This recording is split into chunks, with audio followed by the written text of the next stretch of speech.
Ahlan wa sahlan, selamat datang Ustaz Budi Hasan. Ahlan, Ustaz Jafar, barakallahu fikum. Kali ini kita ada di acara bertajuk Hikayat di dalam Ayat. Insyaallah, insyaallah, insyaallah. Silakan Ustaz Budi. Ini saya ingin bertutur tentang ini sebenarnya, tentang hikayat tapi dalam ayat. Bukan berkisah tentang kisah-kisah dalam Quran, tapi kita ingin mencoba untuk menjelaskan ayat, tapi tidak dengan tafsir, tapi ingin menjelaskannya menggunakan kisah-kisah dalam sejarah untuk membuktikan bahwa apa yang disampaikan oleh ayat itu di lapangannya betul terjadi. Tapi fokus kita hanya satu poin saja, yaitu fokusnya tentang akhlak, khususnya adalah akhlak Rasul SAW. Masya Allah. Saya teringat dalam Al-Quran, Ustaz, bicara tentang akhlak Rasul ini di dalam surat Al-Qalam. Allah Subhanahu wa taala berfirman, Nun wal qalami wa ma yasturun. Ma anta bi ni'mati rabbika bimajnun. Wa inna laka la ajran ghairu mamnunin wa innaka la ala khuluqin azim. Insyaallah, insyaallah. Itu yang memang ingin kita bahas, dan itu yang menggerakkan kita ingin mencoba memahami lebih dalam tentang akhlak Rasulullah SAW, dan ini ayat utamanya. Ayat utamanya khususnya pada ayat wa innaka la'ala khuluqin azim. Sesungguhnya engkau wahai Muhammad benar-benar berada di atas akhlak yang agung. Nah, ini pilihan kata Quran juga luar biasa. Akhlaknya akhlak yang agung dan kau ada di atasnya. Insyaallah ini memang kesempurnaan akhlak untuk kita tahu nanti betapa Rasulullah SAW itu akhlak Nabi SAW itu benar-benar seperti yang disampaikan di ayat ini. Itu yang ingin kita bahas memang di acara hikayat dalam ayat ini. Tapi sebelum kita banyak nanti mengungkap tentang akhlak Nabi yang disebutkan dalam ayat dan bagaimana kisah sesungguhnya dalam aplikasi harian akhlak Nabi SAW, kita ingin mulai dulu saja, Far, karena ini penting untuk kita tahu tentang derajat akhlak dalam Islam. Masya Allah. Ya, karena kita seringkali menjumpai orang-orang yang semangat keislamannya baik, tinggi bahkan, tetapi kadang-kadang agak mengabaikan tema akhlak kepada sesama, kepada orang lain, ya kan, kepada yang lebih tua, kepada yang lebih muda, apalagi kepada orang tua sendiri, kepada kerabat, bahkan kepada non-muslim. Nah, kita ingin tahu dulu betapa orang berakhlak mulia itu dalam Islam derajatnya tinggi. Saya sampaikan beberapa hadis Nabi saja, Pak. Yang pertama saya ingin sampaikan tentang Nabi SAW, Nabi Muhammad SAW itu diutus ke bumi. Itu fungsinya banyak, tugasnya banyak. Tapi kesannya seakan tidak ada tugas lain kecuali menyempurnakan akhlak. Diutamima makarimal akhlak. Itu dia ayat, itu dia hadisnya itu. Innama bu'itsu diutamima makarimal akhlak. Sesungguhnya aku, bahkan menggunakan kata innama, seperti hanya, ya kan Ustaz ya? Betul. Jadi seperti tidak ada tugas lain. Tugas saya pokoknya hanya menyempurnakan akhlak. Aku diutus itu tugasnya hanya menyempurnakan akhlak. Dan ini memang karena memang akhlak tidak akan bisa sempurna, Mas Ja'far, kecuali menggunakan akar akidah, kemudian dia memiliki batang ibadah yang sangat baik dan benar dan kokoh, baru kemudian dia akan meranting dan berbuah dengan akhlak. Karena kalau sudah sampai pada kesempurnaan akhlak, itu artinya poin akidah ataupun ibadah itu sudah sempurna. Karena akhlak itu buah. Nah, jadi itu poin pertama sangat penting. Jangan lupa itu. bahwa Nabi itu diutus tugasnya menyempurnakan akhlak. Ketika kita beriman, kita ini diminta untuk beriman. Kita ingin, karena iman itu berbeda-beda. Tingkatannya beda-beda. Setiap kita beda-beda imannya. Pertanyaannya, siapa yang paling sempurna imannya? Nabi SAW mengatakan, akmalul mu'minina imanan ahsanuhum akhlaqan. Masya Allah. Jawabannya? Menggunakan tafdil. Betul. Siapa yang orang beriman yang paling sempurna imannya adalah yang paling baik akhlak. Masya Allah. Jadi kalau pengen tahu siapa di antara orang beriman yang kumpul ini, siapa yang paling baik, paling tinggi, paling sempurna imannya, pastikan bahwa dia yang paling baik akhlak. Masya Allah. Setinggi itu. Bahkan, ini saja, Pak. Ini Masya Allah, kadang-kadang saja. Kadang-kadang ada orang beriman saja, Pak. Orang beriman, kalau dilihat secara zahir, dilihat gitu ya, sholatnya nggak seberapa banyak. Puasanya, ya mungkin Ramadan tambah sedikit-sedikit puasa sunnah. Ya, Pak, ya. Puasa sholatnya sholat wajib, tambah sedikit-sedikit sholat sunnah. Tetapi, orang yang seperti itu, kalau dia beriman dan punya akhlak yang baik, Rasul pernah bersabda, ini menarik, ini menjadi sebuah kabar gembira buat setiap kita. Kata Nabi SAW, innal mu'min la yudriku bihusni khuluqihi darajatas sha'imil qa'im. Masya Allah. Azim. Sesungguhnya orang beriman itu dengan akhlaknya yang baik, dia bisa menyusul derajatnya orang yang rajin sholat dan rajin puasa dan rajin sholat. Masya Allah. Ada orang kan kita tahu, ada orang rajin qiyamul lail, Jafar ya.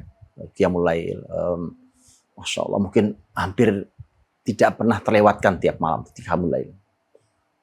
Mungkin siang harinya puasa, tidak tanggung-tanggung, Daud, puasa Daud, sehari puasa, sehari tidak. Tambah ayamul bid. Oh ya, tambah ayamul bid, tambah mungkin Senin Kamis. Ada orang seperti apalagi di bulan Sya'ban seperti itu. Iya, bulan Sya'ban. Nah, orang mukmin, ada orang mukmin yang tidak bisa melaksanakan ibadah sunnah, puasa dan sholat sebanyak itu. Tapi dengan akhlaknya yang baik, si orang beriman itu derajatnya sama dengan orang yang serajin qiyam seperti itu dan orang yang sangat rajin puasa seperti itu. Oh, Allah. Jadi kenapa kita tidak memilih menjadi orang yang berakhlak mulia? Sampai keutamaan saja, keutamaan di hari kiamat. Ini menggembirakan. Kita nih saja, kita ini kan kadang-kadang juga tahu diri ya. Kalau kita ini, walaupun tidak boleh meminta itu yang sederhana. Kalau minta surga, minta firdaus a'la ya kan. Tapi kadang-kadang kita tahu diri juga ya kan. Ya Masya Allah, kita masuk surga, alhamdulillah ya. Tapi ternyata Nabi SAW memberikan pintu yang luar biasa nih. Ini kalau kita mau ambil, kalau kita ingin kelak duduknya kita itu paling dekat dengan Nabi SAW. Sangat dekat dengan Nabi. Kita tidak bisa tuh menyaingi Abu Bakar, Umar, Utsman, Ali yang radhiyallahu anhum ajmain. Wah, itu sudah jelas orang-orang istimewa di samping Nabi surga Firdaus. Tetapi Nabi SAW sudah memberikan kepada model-model kita gini nih. Kata Nabi mengatakan, inna min ahabbikum ilayya wa aqrabakum minni majlisan yaumal qiyamah ahasinukum akhlaqan. Allahu Akbar. Termasuk orang yang paling aku cintai, kata Nabi, dan paling dekat duduknya nanti di hari kiamat, di surga nanti. Dengan aku, paling dekat duduknya dengan aku. Maka siapa yang paling baik akhlaknya di antara kalian? Orang yang baik-baik akhlaknya itu layak duduk samping. Kenapa enggak kita ambil jalur itu? Beriman, melaksanakan kewajiban-kewajibannya, kemudian miliki akhlak yang mulia. Wujud dari akhlak, ya, itu tema akhlak nih saja. Okay. Ini yang akan kita bahas panjang nanti. Masya Allah. Contohnya langsung Rasul dan langsung dari ayat. Itu kenapa ikat dalam ayat kan? Ya. Oke, itu kan pembahasan tentang siapa yang paling dekat, yang paling dicintai dan paling dekat duduknya dengan Nabi di surga nanti. Kita duduk gini aja kalau ada orang mulia rasanya kan selalu pengen dekat. Ya, duduk di samping aja rasanya Masya Allah. Bayangkan kalau itu adalah Rasul Muhammad SAW. Siapa yang nggak ingin duduk sampingnya? Ya kan? Okay. Tapi Nabi sudah ingatkan saja. Ini juga sekaligus ini satu paket dengan hadis. Siapa yang paling dekat? Siapa yang paling Nabi cintai nanti di surga itu, yang paling baik akhlaknya itu, yang akhlaknya baik-baik ini. Pertanyaannya, siapa termasuk orang yang paling Nabi benci dan tempatnya pasti sangat jauh dari Nabi SAW? Apakah artinya kebalikan dari itu? Kebalikannya gimana? Sejafar punya pendapat? Iya, kalau kita menggunakan mafhumnya, yang terdekat dengan Nabi adalah yang paling baik akhlaknya, berarti yang paling buruk, yang paling terjauhkan. Itu tepat. Cuma Nabi memberikan perincian. Nah, kali ini Nabi kasih perincian. Tadi kan umum ya. Akhlak tuh banyak, akhlak mulia banyak. Nabi berikan perincian kalau kali ini.